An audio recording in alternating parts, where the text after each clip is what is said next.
And we are live. Hi, everyone, and thank you for coming back to Talking Amongst Our Shelves. I am Kate, and a fair number of you have come over from my YouTube, my BookTube channel, and with my friends Becky and Bethany, we host this show. So this month we're going to be talking about rereading. So kind of why we like to reread and the different rereading experiences that we've had, and yeah, I think it'll be really fun. So make sure to chat with us in the comments, and we will get started. So we usually start with what we're currently reading. So Becky, would you like to tell us what you're currently reading? I just finished a book last night, so I'm not currently reading anything. And I, for a split second, forgot we usually talk about our currently reading books. However, it is Jane Austen July, and I know one of the group reads was Sense and Sensibility, which I have not read yet. So I think it was supposed to go through the 14th. I don't know if I will have it read by July 14th, but I figure I can always backtrack and read discussions. But that's what I'm hoping to get to. I thought I was going to pick up Gone with the Wind in May, and I didn't. And I thought I was going to pick it up in June, and I didn't. I think I will like it once they start it, but the size is very intimidating. So I might just need to like buckle down. I say I'm going to do it in July. I'll probably end up doing it in August. But Gone with the Wind at some point this summer is also like a hope to read. And I want to read it in the summer because it's set in the American South. So I feel like I need to be reading it in hot weather. Yes. So maybe the deadline for hot weather will push me to finish it sooner. Yes. Isn't it funny how like all you have to do is start it with big books, but it's like sometimes I have to like really like just work myself up just to start it. And then once I'm past like the first 50 or 100 pages, I think I'll be fine. I read the first chapter and then I set it down. And I'm like, it's so big. It's so scary. Yeah. Yes. Anyway, those are pretty. I hope you do like it. Yeah. I'm looking forward to it once I can get past the size. Excellent. Bethany, what are you currently reading? Okay, I've just finished Three Men in a Boat. Oh. Jerome, is that Jerome K. Jerome? Yes. It's like the guy has two of the exact same name and I can't even remember it. Yeah, that was fun. Fun, but like you wanted to like reach in the book and kind of like smack them around because they were so ridiculous, the three guys, mainly the narrator. And then I finished that yesterday, I think, and I started Betsy and the Great World, which is this month's Betsy Casey book. So nice. Yeah, so I don't know if I got to chapter 2 or if I'm just still in chapter 1, but yeah, I just barely started it. So yes, I'm currently reading it, but just barely. But I've been trying to kind of like start the month with the Betsy Casey books because like I just want to, make sure I get that in right off the bat and keep up with the readathon. So it's been fun. Yes. I'm doing the opposite where I'm like, yeah, I want to read that. And then it's the last week. I'm like, oh my goodness, I need to read this before the month is over. And then I read the entire book in a day or two. Yeah. That's what I keep doing too. And I'm like, oh, discussion video is supposed to be up in like 2 days. I guess I should start, reading it. So what did you ladies think about Betsy and Joe? Because I know kind of the general consensus was like, it was really fun, but it was really stressful. I didn't think it was stressful. I enjoyed it, and Betsy felt more mature in it. I thought that there were fewer descriptions of like the house parties that she and her friends often had. And so I kind of missed the crowd, I guess. Yeah. I don't know if that was just me. No, I can see that. And like her sister is away, so some of the family dynamics are different. But at the same time, I can appreciate that you felt her sister's absence. I'm drawing a blank on her name because I also read the real sister that she based that character on her name, and so I'm Julia. So I'm now drawing a blank on like, wait, which one was the real person and which one was the character? Yeah, so I enjoyed it, and I'd never read these before. I'd never even heard of them until you started your read along for this year, and you just talked about them so much. I was like, okay, I guess I'll give them a try. And they're mentioned in You've Got Mail, so I was like, Kate and Kathleen Kelly, like, gotta read them now. Recommendations. Here we go. Yeah.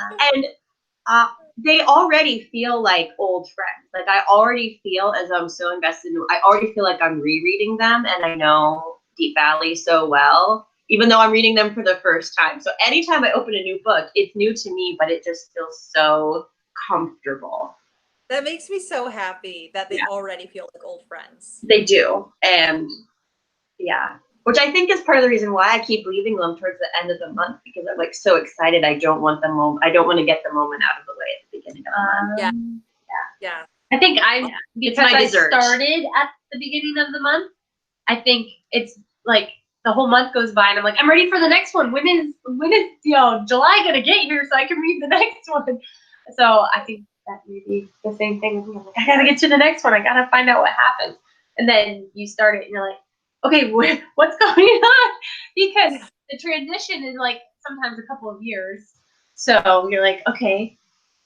Oh, Rainy Day reads has a couple. Hi, I already started Betsy in the Great World. I agree Betsy felt more mature in Betsy and Joe, even though how she treated Tony and Joe was frustrating. Yeah. Definitely. Yeah. I can already see rereading Betsy Tacy every couple of years. So comforting. Comforting. That's the perfect word. Oh, yes. Definitely. Totally. And they're very reliably comforting. And I know in Betsy, was it junior where they start the sorority?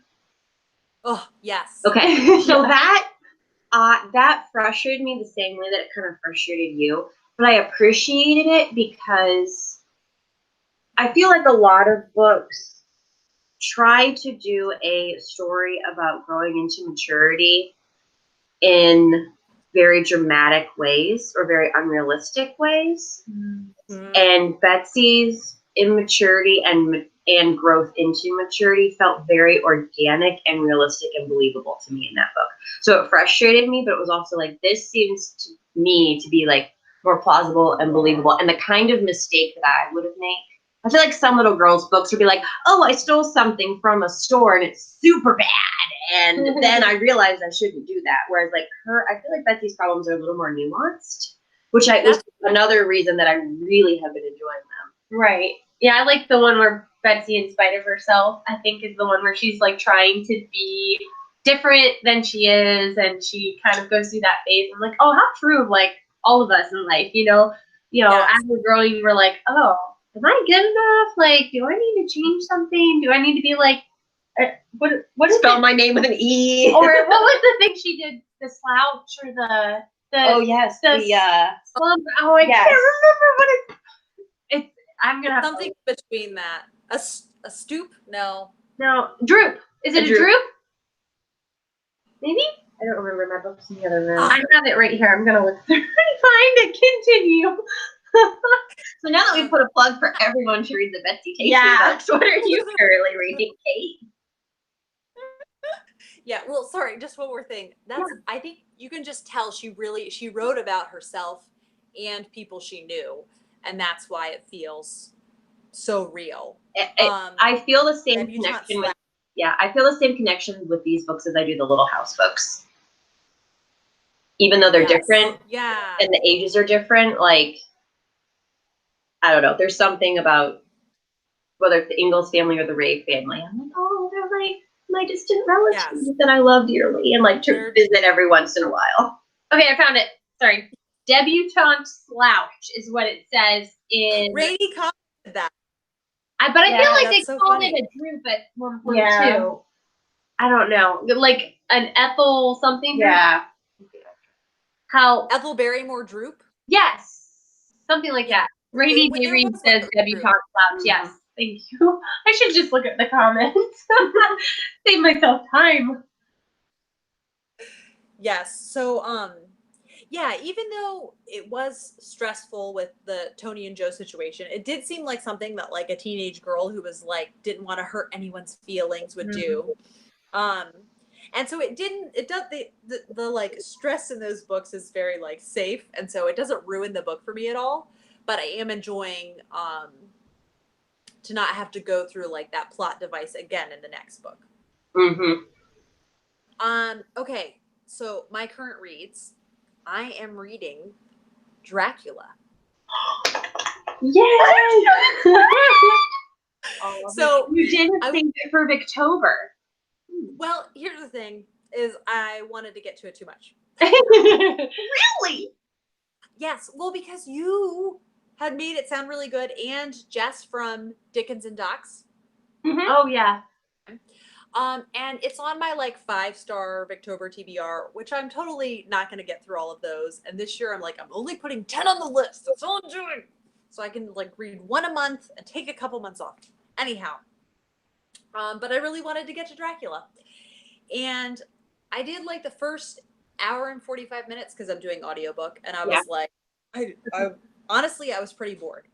And so then I'm like, oh, I don't know about this. But then we were at my parents for July 4th, and my dad was like really talking it up and saying like how I should read it. And then I just put on the audiobook again, and it started switching narrations basically. Yes. And that was when I was like, okay, so I don't think you should like torture yourself. If you're like, halfway through a classic and still not enjoying it, don't read it. But some of them, you just have to lean in with the reading before it catches on. And so now I'm like really invested. I'm really enjoying it. I really like Mina. And I love Mina. Yes. Plus it's like the cutest nickname. I know, right?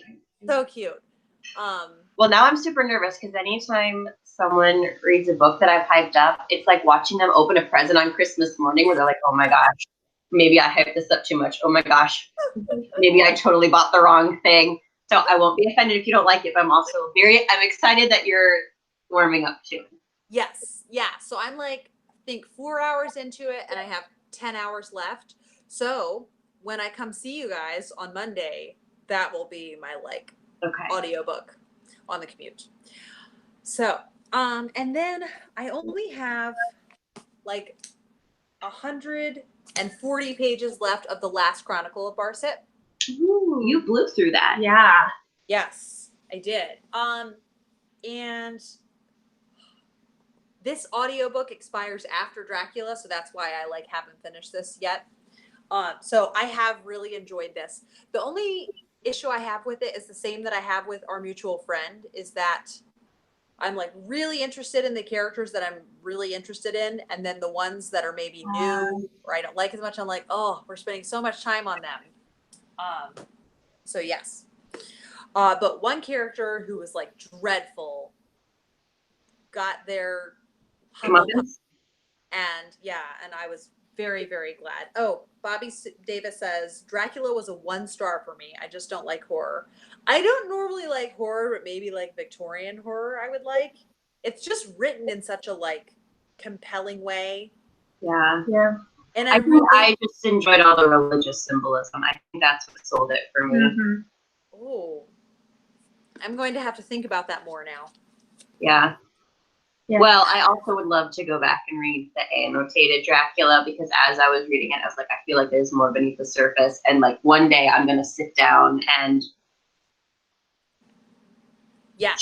do a very in-depth study about it. But you know what? I think it's really good if you know your limits. So if it was a 1-star read for you, that's okay. Yeah. Yes. And you don't have to like it. Definitely. There's a reader for every book. There you go. And as far as the gender roles thing goes, it's not really bugging me. Like, I'm just not somebody that it bugs. Yeah. I mean, I guess if they're boring, like some of Dickens' women in his earlier books are just kind of boring, just because they're sweet. But I feel like Mina's kind of feisty, also. Mm-hmm. Even if so I know that really is a thing that like really bothers some people when they read it, but it doesn't bother me. And then I picked up from the library today, finally. I've wanted to read this for so long, and I resisted the urge to buy a new hardcover, The Flat Share by Beth O'Leary. I've been hearing about it. It's contemporary romance about a guy who works in, he's a hospice nurse and works nights and needs some extra money. So he rents out his apartment at night, and somebody gets the apartment from like 8 p.m. or 6 p.m. to 8 a.m. And I think they're supposed to fall in love through like leaving each other notes. So I'll be interested because I don't know if they'll actually be seeing each other, since he works nights and she's going to work during the day. So we shall see. Rainy Day Read says, "Oh my gosh, I want to read The Flatshare, and I hate romance." I'm not a fan of romance either. It's I'm not huge on it, but this year I've been enjoying it more. And since people who read like more literary books also happen to like it, I'm like, okay, I think I'm interesting. I had always thought it was more of like a lighter, fluffier summer read, which maybe it is. I think it is, yeah. But it's like the type of people who also like, one girl who really likes it, like Virginia Woolf is her favorite author. Oh, interesting. Yeah. I mean, I'm not against a fluffy read. I enjoy a fluffy read, like dessert. I'm not being a snob about fluffy summer reads. I was just expecting the writing style to be more like a Sophie Kinsella type thing. Yes. Yeah. I will let you know what I think. Yeah. So rereading, our topic of discussion. So I guess I'll open with what I think are the two kinds of rereading experiences that I've had. One is, like we talked about with Betsy Tacy, it's like revisiting old friends. Mm-hmm. And there's not necessarily something new you would be struck by when you're reading it, but just the reading comes very easily, and it's a reliably good story, and it just makes you really happy when you read it. And sometimes can be good to get out of a reading slump, maybe. Like you don't really know what else to read. And so there's that experience, and I like that. But then there's also, and I've only had this experience with classics, and that's a book that you will gain something new out of every single time. Whether it's kind of the way the plot unfolded and you didn't pick up on that before, you were like too surprised by twists in the tale, or a character that maybe you didn't like the first time or you did like, and then that changes. That actually there's a character in Gone with the Wind that both of them actually I didn't like that much, and then the second time going around I'm like, oh, they're more complicated than I thought. And seeing them in relation to other characters. So yeah, I guess I think like reliable like rereads or thought-provoking rereads. That was kind of my 2 cents about it. Yeah, I think I would definitely agree with that, but I'd add, I think in addition to the gaining something else out of it, I think I occasionally enjoy rereading a book when there is a big twist, because when you know that the twist is coming, because there's the first time you read it and you get to the twist, you're like, oh my goodness, I'm disoriented. I didn't realize that this was happening. And the second time you go into it, you're like, oh, the author was laying the groundwork for these pieces and I didn't see it the first time. Mm-hmm. And then I feel like I appreciate the writing and the overall storytelling even more, even though the twist may not have the shock value. I feel like I can appreciate it as a whole a little bit more. And then it's always interesting for me to see if the story as a whole still holds up, or if the twist is a 1-2 punch that only works once. Mm-hmm. Sometimes it does. And then there are some classics where going into it, I've never read the book, but I kind of know the ending because it's a well-known book, but I like to see how the author gets me from the beginning to the end, because I don't know. I'm like, okay, they're starting this way, they're ending this way. I have no clue how we get there. Yes. So. Yeah. And that's interesting what you said about the twist too, because I haven't reread The Murder of Roger Ackroyd, but I did read it going in knowing what the twist was, and that was really like a fun aspect of reading the book for me. Yeah, I haven't reread it since. Yeah. But I do think that that's one that I think knowing the twist would be a whole new experience. Because there are some definite tells that I was like, Yeah. oh goodness, why did I like, that's like so obvious, but it probably wouldn't have been, you know, hadn't I known the twist. Yeah. Well, I didn't know the twist, and the twist totally caught me off guard. So I'm really curious to go back and Yeah. look at that one. That'll be cool. Yeah. Bethany, what thoughts did you have on rereading, or why you like it, or? I like it because it's like a comfort thing. Most of the time, I will get more out of a book, like you were saying, depending on what book it is. But like, I don't know how to describe it. It's almost like going on vacation. You know, like to a place where you're used to, or going back somewhere, because not only you like the story, but also it's the reading experience. If it was good for you, like the first time you read something, it's almost like you can time travel back to that a little bit. You're reminded of the memories, like, oh, I remember where I was sitting when I read this the first time, or I just remember the good feelings associated with the first read of this book or whatever. And I don't know, just like you said, it makes you happy. It makes you feel comfortable and comforted, like, oh, this is an old friend, and I know it's going to end well, and I know I'm going to enjoy the experience of reading it. So, I mean, there's so many books like that for me that, like, I want to do more rereading for, like, studying, like, those big tomes, you know, where you went through it before and you're like, okay, I made it through. Now I want to reread it and get more out of it and have, you know, a better sense of the story, or get more depth out of the characters. You know, get to know the characters better, or different characters, like you were saying. You know, oh, I didn't really realize these characters because I was so focused on the main character's storyline that now I know what's going on with him or her. I can kind of appreciate the side characters a little more. So I agree. Okay, cool. Do either of you, just out of curiosity, do either of you guys get like flashbacks, either when you're in a place or when you're rereading a book? Especially if it's an audiobook.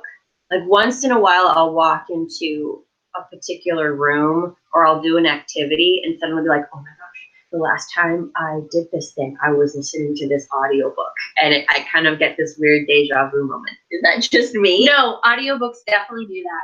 I agree. Yeah? Okay. Yeah, What totally. Yeah. I'm like very nostalgic about Wives and Daughters, because part of it is like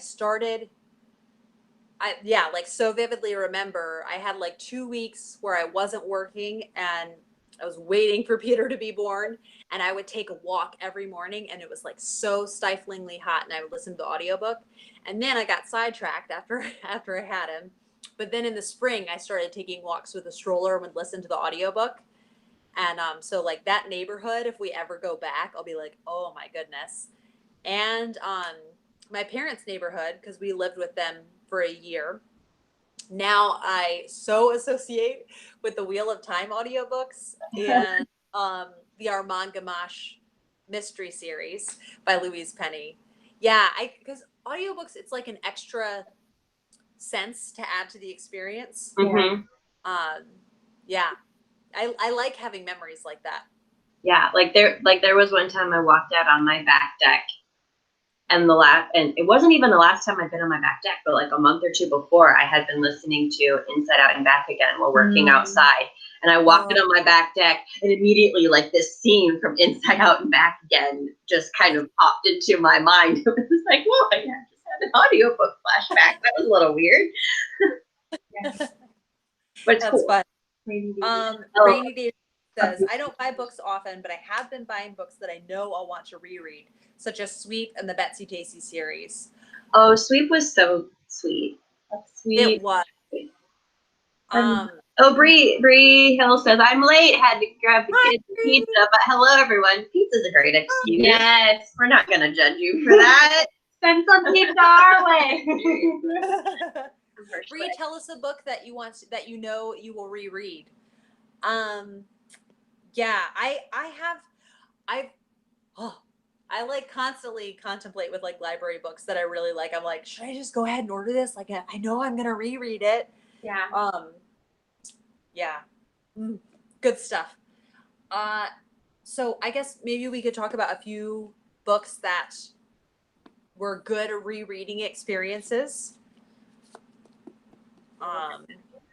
Unless Sure. Kate, unless you've got one, Kate, Are ready you to go? Yeah, are you ready to go, Kate, with one? You're good. You're good. Okay. Oh gosh, I don't even know what. I think I'm gonna go with Christmas Carol. Sorry, I'm sorry. You were like holding it up, but I just saw Bree's comment. And she said Rebecca.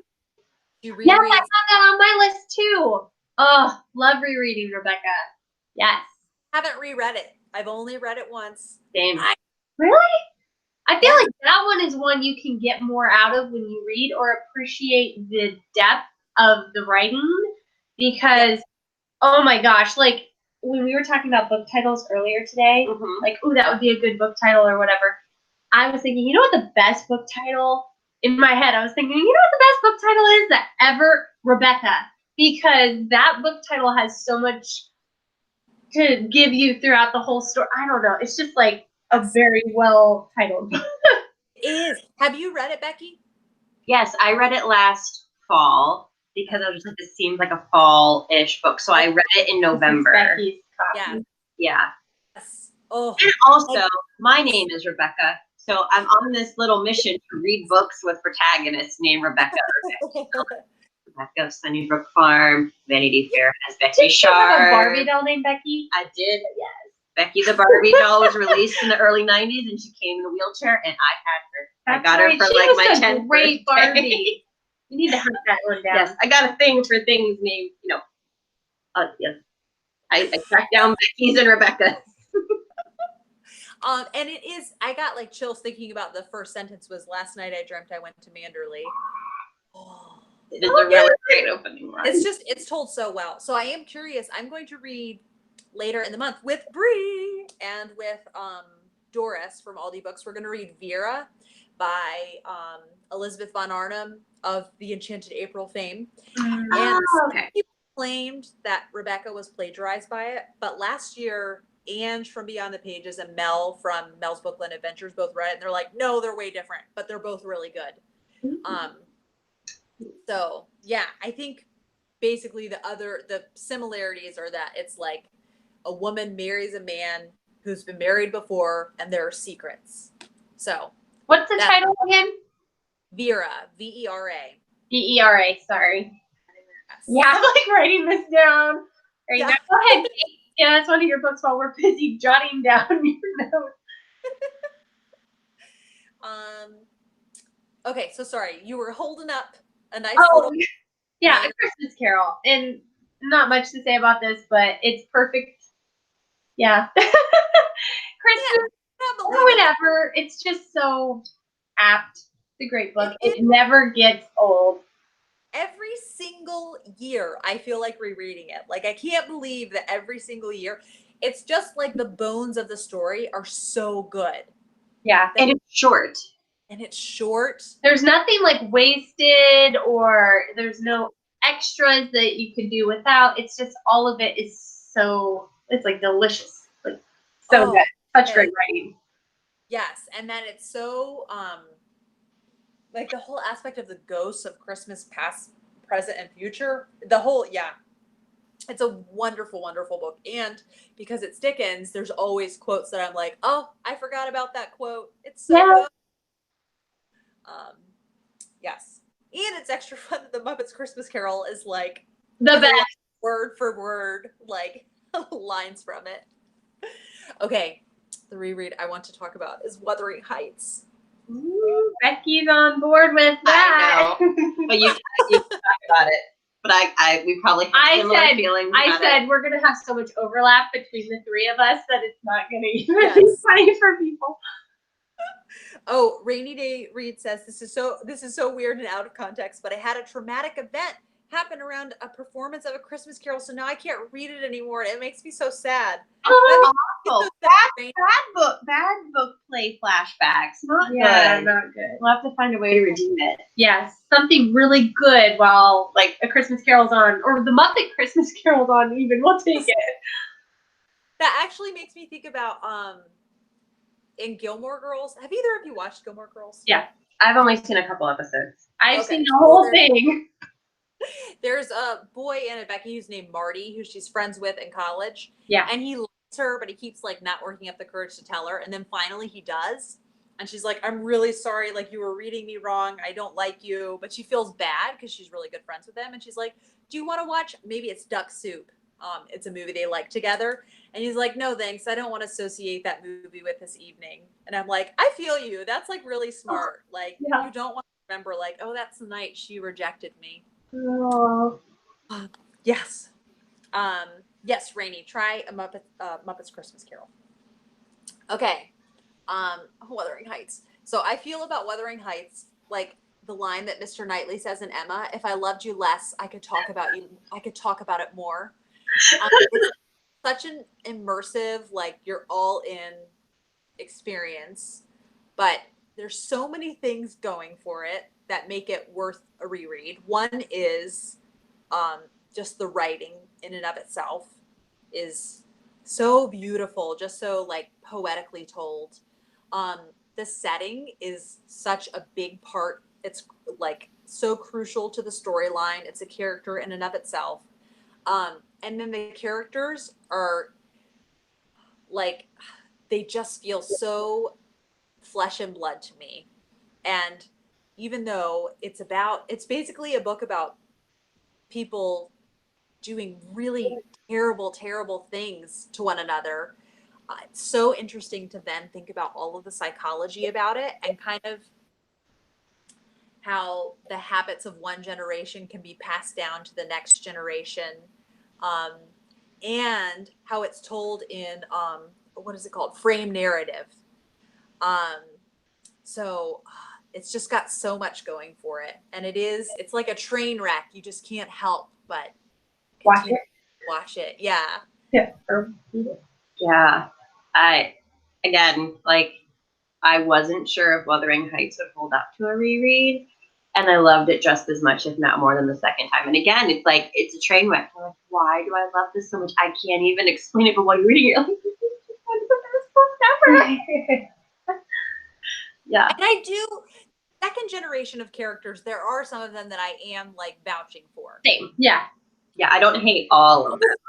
Oh, and it like comes to like such a climax, and then the ending is just this like beautiful exhale. Yeah. It's just perfect. It's a perfect book, okay? Yeah. Bobby Davis says, I would say the book I've reread the most is Pride and Prejudice. I feel like the characters are old friends, and Pemberley is my second home. So it's funny because now that I've read Austen's novels and Gaskell's novels, I actually prefer the dudes in Gaskell's books more because they're like working men. Yeah. But it's really, really hard to not love Pride and Prejudice when you read it. It's just, and I know like it is a classic and maybe it does seem a little bit slow at some points, but I feel like it just like moves so quickly and there's so much that happens. There's so much humor to love in it. And just like different with Austen, Jane Austen is so rewarding for a reread. Like there's new things. Oh yeah. Every time. Every time. I've reread more of her books than any other books that I've reread. Total, like Pride and Prejudice, I've read it multiple times. Emma, multiple times. And you're right. It's just like, oh, I want to go sit and be cozy. Jane Austen.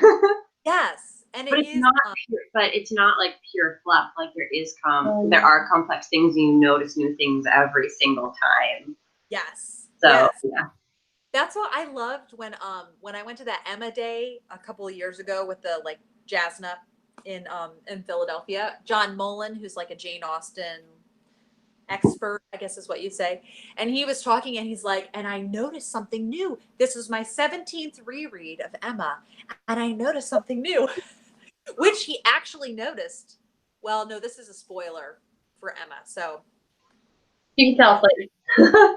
tell you later. Wait, no, okay, it's a spoiler for Emma. I'm going to hold up the book while I'm talking about the spoiler. So mute it. And while I'm holding up this book, you'll know I'm talking about the spoiler. Okay, so when Emma comes to visit the Miss and Mrs. Bates after Jane Fairfax is there, and Frank is polishing, and Miss Bates had come to answer the door, and they come in and Frank is polishing Mrs. Bates' glasses. He thinks that was totally, he took her glasses so he couldn't see him smooching with Jane Fairfax. Oh my goodness. Yes, that makes sense. Like 3 Men in a Boat when they were talking about that one scene, like how you can't avoid people in love in a house. Yes. And like you go in and they're suddenly across the room from each other, interested in random objects in the room. Like, yeah, totally makes sense. Yes. I didn't see it before. Yeah, yeah. Oh, and he also said an umbrella is always used as an amorous plot device. There's always like something romantic that happens when there's an umbrella in a scene. Have you seen Little Women, the movie adaptation with Winona Ryder? Yes. Yeah. Yeah. There's an umbrella in the last scene. Yes. She runs after him with an umbrella. There is. Now we have to I'm know. not going to look at umbrellas the same way again. Ever. Ever. Mary Poppins is a long story. Oh Rainey says, I really find that I love Henry Tilney from Northanger Abbey. I just watched the 2007 adaptation and now I want to join in the read along. I mean, the man knows about lace. What is not to like? Yeah. I know. He's really sweet. He's really. The only one I haven't reread is Mansfield Park because it was just a lot of work. There's no one to like, I feel like, in that novel. I feel like it's just, even the main character isn't that likable. I don't know. She's just, It's you just kind of interesting. shake her a little bit. It is interesting. Do you guys, a Book Olive did a review of Mansfield Park and gave her like defense for Fanny and like why more people should like Mansfield Park. Mm-hmm. And it made me think about a lot. And I was like, yes, didn't think about that. Yes, I hadn't thought about that. So you should watch. It's a really interesting video. And I will. Yeah. She's not like a glamorous heroine. Right. She's like no living in it, but it mean that there might not be merits for her, I guess. See, I wanted to shake Emma all through Emma.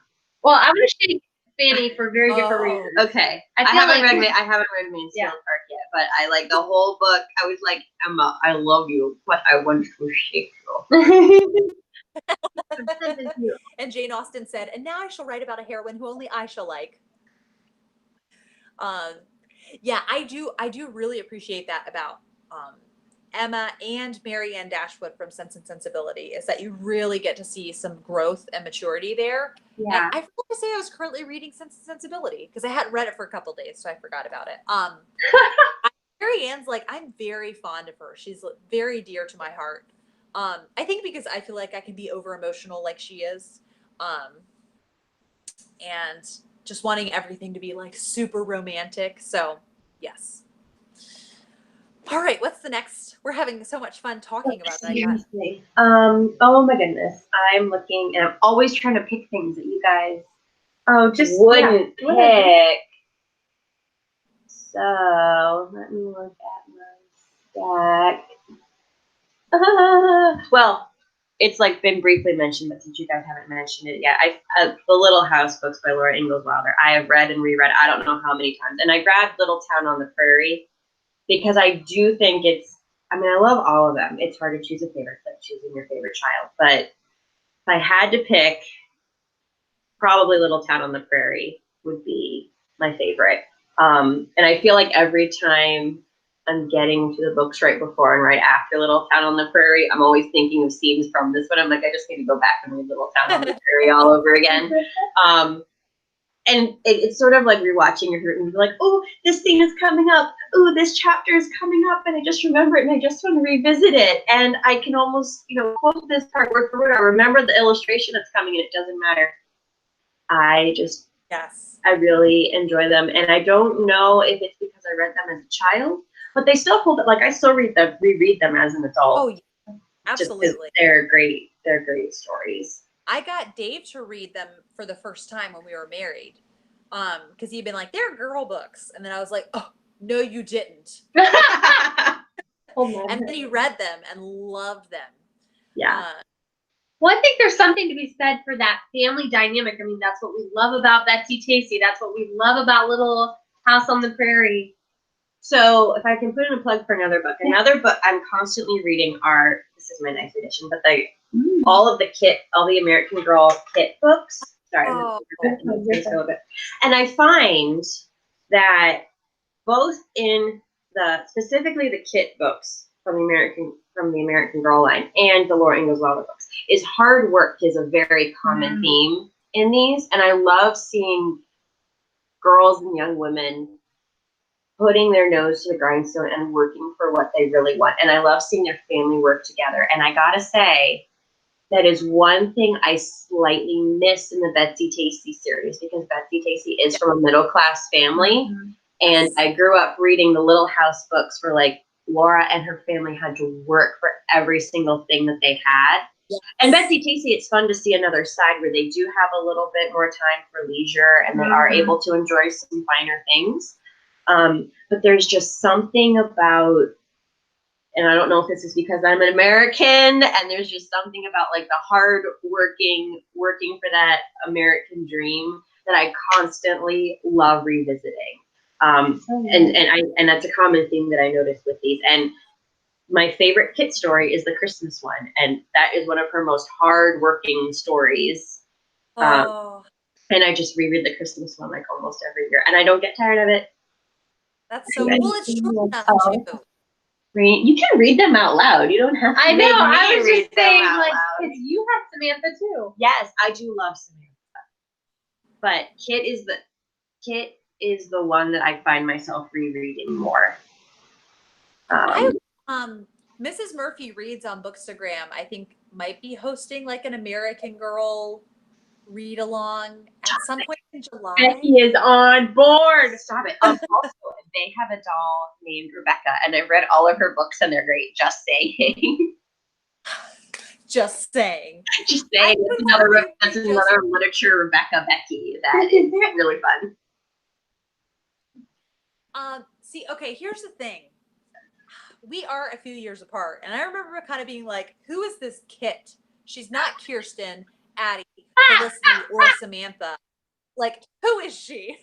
I was a little bit on the older side when Kit came out, like a little bit old to be getting a doll, and I think that's why the books are so special. And I do think the Kit books are a little bit meatier than some of the other books. And Rebecca came out when I was well past the doll phase. So I read her books as a full adult, and the Rebecca books are also meatier. There are some of the other girls I haven't caught up on yet, because little girls read them at the library and they're checked out. I feel a little bit bad, like getting on the hold list when there are little girls out there who want to be reading these. So I need to catch up on a few, but yeah, no, I think I'll pick up some. I think I would want to do Josephina. Hers is really interesting too, because it's like such a different culture. Yes, she was my favorite. I have all her books in the doll. I had her, and then I gave her to my little cousin. So she was a lot. Yeah. Yeah, my daughter has mine now. Oh, that's so sweet. Oh, it was so funny. I remember too, my so I gave her to one of the cousins, and the other one really wanted Samantha. And she kept saying one Christmas, like, I really want Samantha before she goes in the archives. That is adorable. It was really cute. It was super cute. Bethany, what is your next book? Well, this is going to step on everybody's toes probably. This is Becky's copy of Anne of Green Gables. Because, like, how could you not want to read Anne of Green Gables over and over and over again? Like, Anne even annoyed me as a kid, and I still think I've read Anne of Green Gables 3 or 5 times. Oh, yeah. I mean, I fall in love with her more every time. And Avonlea, the just adorable adoption story that's so unlikely. You know, what are the odds of 2 siblings? You know, neither of them ever getting married or ever moving away. They just kind of like continue life where they grew up, taking in an orphan girl, and she changes their lives forever. I mean, like, it's brilliant. It wouldn't be something I would have thought of myself, but like, it works. And it's heart-wrenching and beautiful. Love it. It is. And just, yeah, like the flaws that she has can be irritating, but then also so endearing at the same time. Yes. Yeah. O'Reilly says her Samantha is in all of her videos now. I don't know if I'd noticed that. I'll have to look. She's like, Yeah. that's awesome. If my daughter was watching with me, she would have noticed. Yeah. She'd be like, doll. I remember liking Samantha has a Christmas movie. Yes. It came out when I was a little bit old, but I dressed up and I watched that with my doll when I was a little bit too old to be dressing up and watching it, but I did because I was so excited. That's so fun. Okay, a book. Yeah, yes, Rainey, you should watch it because it was very good. Have I mentioned this book before? No, I don't think so. Yes, so it's just one of those that this is like, I love all of the turn of events that takes place, and Molly is someone who has like, she's just like so tried and true, Mm-hmm. and I just really, really like her. And yeah, like it's just such a comforting story to me now. So either the miniseries or the book. And there are like part of what makes it so funny to me too is her ridiculous stepmother Hyacinth and all of the like quotes that she says. Like at one point she's really mad at her daughter and she says, "All proverbs are vulgar." Like such like drastic statements. That almost sounds like a proverb. Yeah. And she, oh, that's funny. Then she says, I forget the beginning part of the quote, and she says, you know, and I believe we're encouraged to do that in the Bible or in the prayer book somewhere. Yeah. So many. I'm constantly amused by it, and I am still like sad at the sad parts and happy at the happy parts, and it's just an incredibly comforting read to me. And when are you reading it, Becky? No pressure. I've moved up to the point where I purchased one and it is on my shelf. It is now in my home. Things are looking up. That is stage one. Stage one. And listen, like you said with Dracula, you don't have to like Wives and Daughters. I just know you will. Oh, okay. I don't know if you will like Dracula or not, so I'm not going to make such a bold statement. I know you don't love romances, but I think it's that you don't love stupid romances. It's very true. This is not a stupid romance. It's like totally the same amount as Jane Austen has in hers. Yep. Yeah. Totally. And I mean, if there's a good story and a good plot. Check. Yeah, exactly. One day. It's just the size intimidates me. Rainey tells you to read it. She's like, I can't wait for a reread of Wives and Daughters. So good. Becky, read it. No pressure.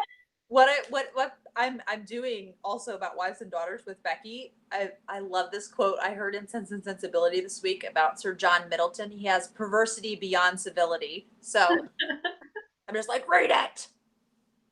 Do you find that you like read books and then watch the miniseries like along with them or like after them, or like do you do it together when you're rereading?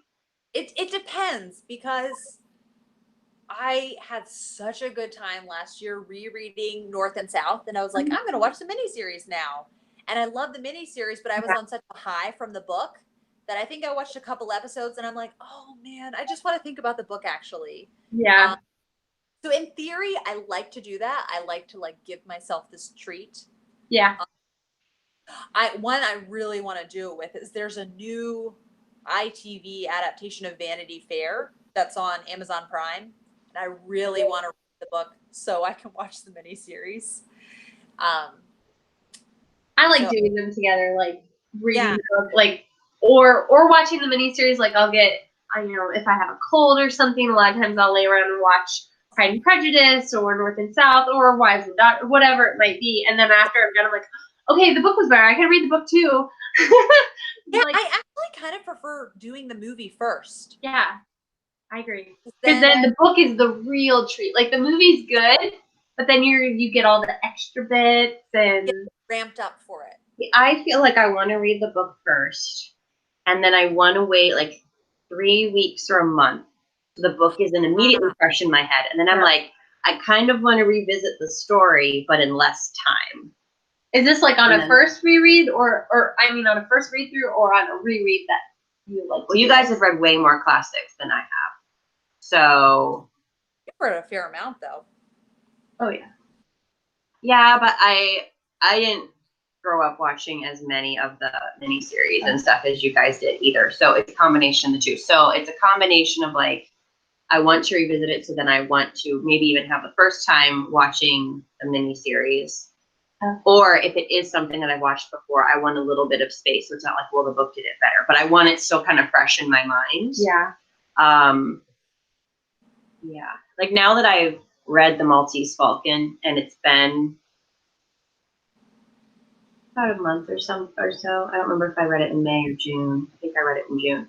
I saw the movie like 10 years ago, but I don't really remember anything about it. So now that there's a little bit of space, I want to go back and watch the movie. Gotcha. Well, I could pick up on the differences, but not be so nitpicky on the differences that I'm like every 5 minutes, but still just kind of have a general idea. So one other thing that you can do if you don't like have the time to totally reread something that I find is fun is just to flip through and like look at a couple quotes here and there. Mm-hmm. Or the totally like poor man's version of revisiting the story is to listen to the movie soundtrack. Oh, there you go. I want to think about Sense and Sensibility right now, so I'll just like put on the movie soundtrack. That makes sense because you'll get like the same deja vu flashbacks. Yes, totally. Mm-hmm. That is smart, and I could do that while washing dishes. There you go. Who was next? Was Wives and Daughters the last one we talked about? Yeah, I think so. So Becky. Yeah. Was it you that was next? It was me. Hang on, let me look at my stack. I've already almost done through the whole stack. So I'm gonna grab 3 books that I actually haven't reread in a while because I read and reread them so much several years ago. So I am curious to do another reread because some of these I haven't read in nearly a decade. But The Hiding Place by Corrie ten Boom. Mm-hmm. Oh, I read like in middle. I don't know if I read it in middle school, but I read it pretty young, like maybe late middle school through high school. At one point, I was reading it like once a year. So the story is still very fresh in my memory, and I still would like to revisit it. I think I've read it 3 or 4 times. Like I was reading it every year. But I would still like to revisit it, and it's really short. Yeah, this was like $1. My husband's a great shopper. And then another one that I read and reread a lot in high school was The Trapp Family Singers. The Sound of Music is my favorite movie. So, of course, the real life story about Maria von Trapp. Yeah. I just love to revisit. And this one I remember a lot. But I don't remember as vividly as I do The Hiding Place by Corrie ten Boom. So this one I would like to go back and reread and see. Sometimes I'm surprised how much I remember. Like I think I won't remember much about a book. And then each of them I'm like, yep, I remember this. Yep, I remember this. Yep, I remember this. And then another one I read in college, and I think I've read 2 or 3 times since, is An American Childhood by Annie Dillard.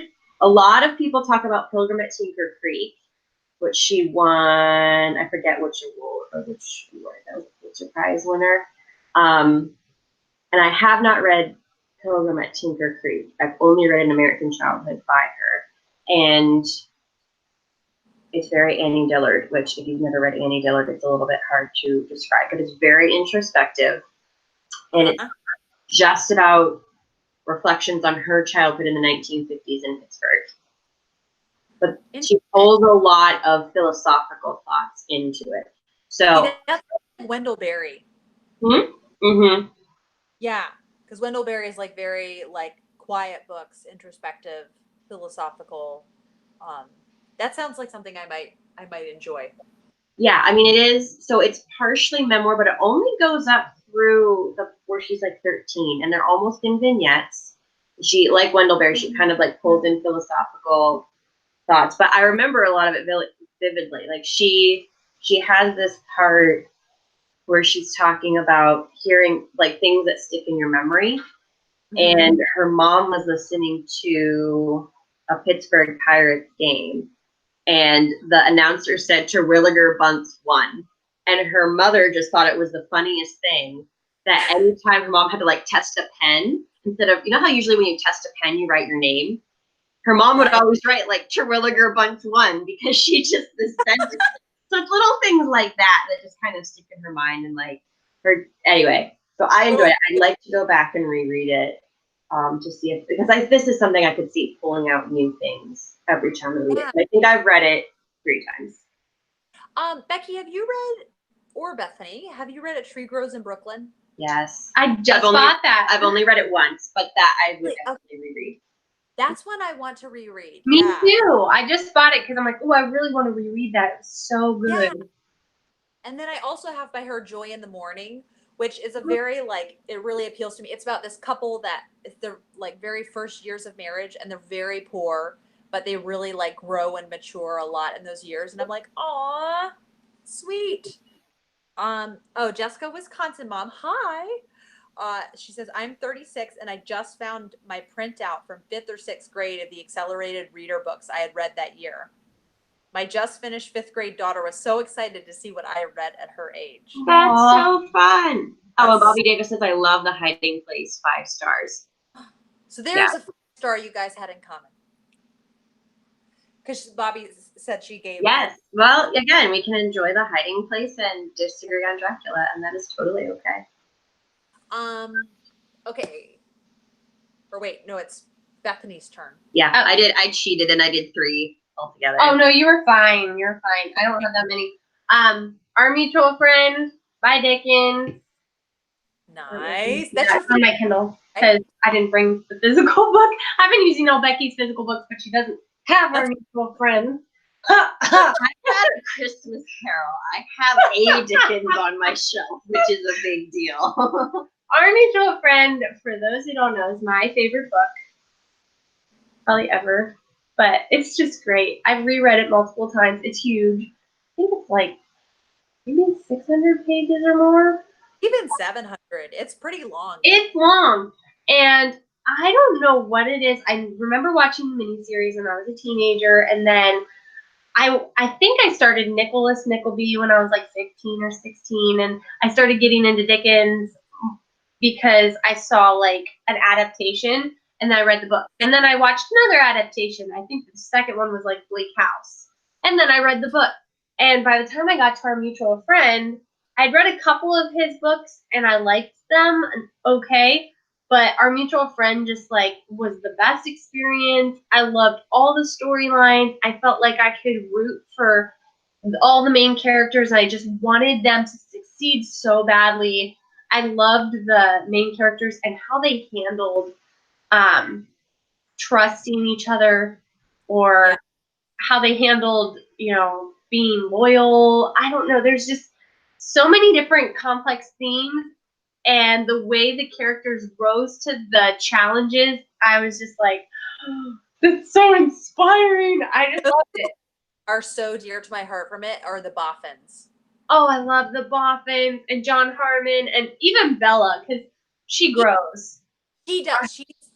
He like it took Dickens like 10 books, but he finally like writes interesting female characters. Oh yeah, and Lizzie and who is the little girl the little girl? I'm gonna call her a little girl. The girl in the shop. Jenny Wren. Jenny Wren, the dressmaker, or the doll's dressmaker. Yes. I love Jenny Wren, and I will never get tired of her character. She's quirky. She's amazing. She is just so many things. Like, you could sit and unpack it forever. You said quirky doll dressmaker. Mm-hmm. You should have said that when you wanted me to read Our Mutual Friend. It was supposed to be a nugget of a surprise, but it's like the red flag and kind of just went up. Becky's like, okay, hold my milk. I'm gonna go read that and be right back to you guys. So Bethany, you've seen the mini series of Our Mutual Friend? Yes. Ever I say Eugene Rayburn's name, I feel like I have to say Eugene Rayburn. Yeah. Like yes. Oh my gosh, and Bradley Headstone. Oh, that guy. Creeperson. Like he is so intense. That is the perfect word to describe him. He is intense like no other character. I mean, there's such a wide variety of characters in Our Mutual Friend. There's so many. There's just I don't know, like, you don't get this blandness. I feel like every storyline has all these different interesting characters and all these motivations driving them, and they all cross paths, and it's like brilliant. I can't go. Like, So I think just simply because the actual like bones of the plot interest me a bit more in Dami and Son. oh That's yeah, for Dami and Son, but our mutual friend is really like it's really great. it is. So, Dombey and Son is amazing too. Like, I don't knock that. David Copperfield, Dombey and Son, like, they are up there with our mutual friend. Our mutual friend, just the experience and everything. It was when I really fell in love with Dickens, like hardcore, his writing and everything. That's just always gonna be the top for me. But yeah. Dombey and Son is pretty good too. Yes. Okay. My next one is All Creatures, the whole series, All Creatures Great and Small by James. Because there is this, I have the same experience reading these books as I do watching Call the Midwife. Whereas I'm like happy crying in the same episode that I'm like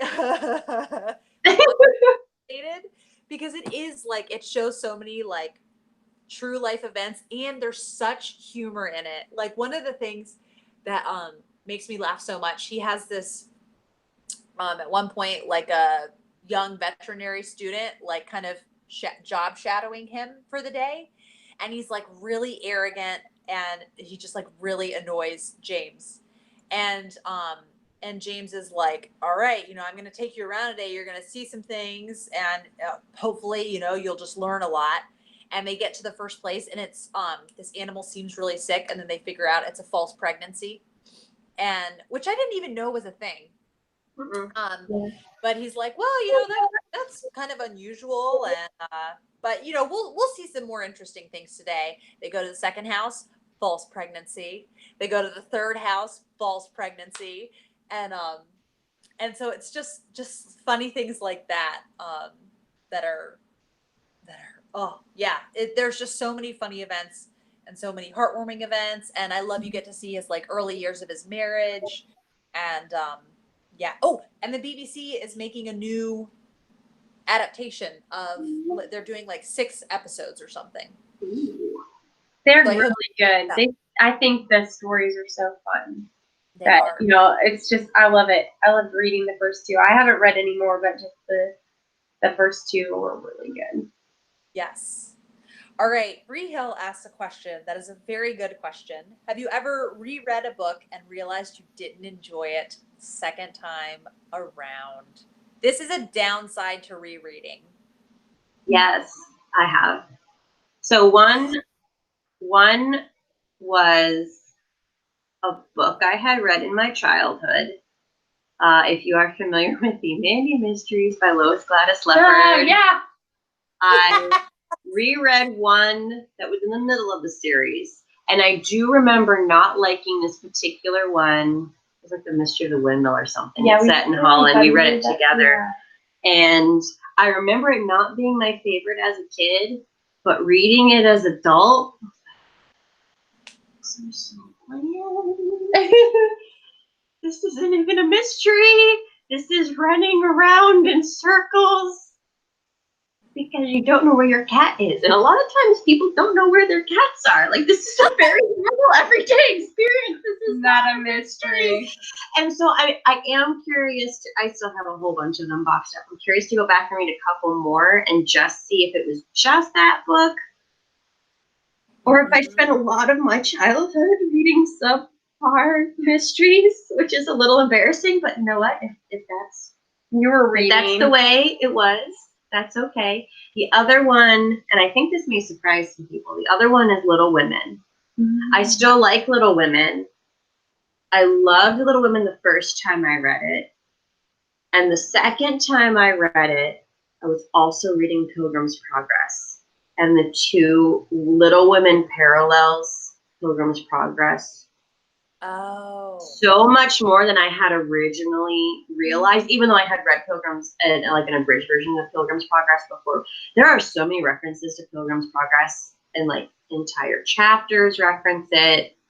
And because I was reading them at the same time, I found it disappointing, and it also felt a lot more preachy.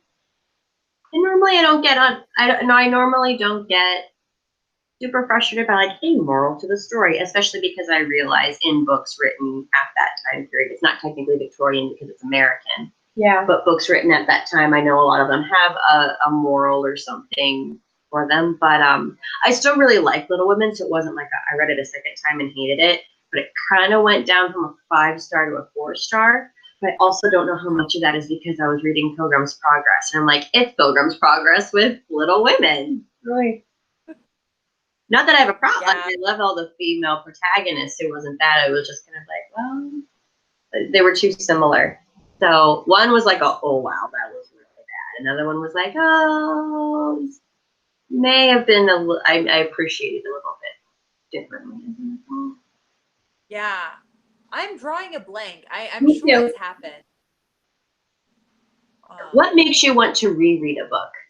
Because I'm sure there are some books that I just think I enjoyed reading that, but I don't think I'll reread it. It has to really be like up there for me. If a book is 3 stars, I'm not in any hurry to reread it. Yeah. I really want to reread the Lunar Chronicles, but I'm scared I wouldn't like them as much. Mm. Yeah, and I just love that memory of reading the Lunar Chronicles. You know? Do you think the memory could hold you?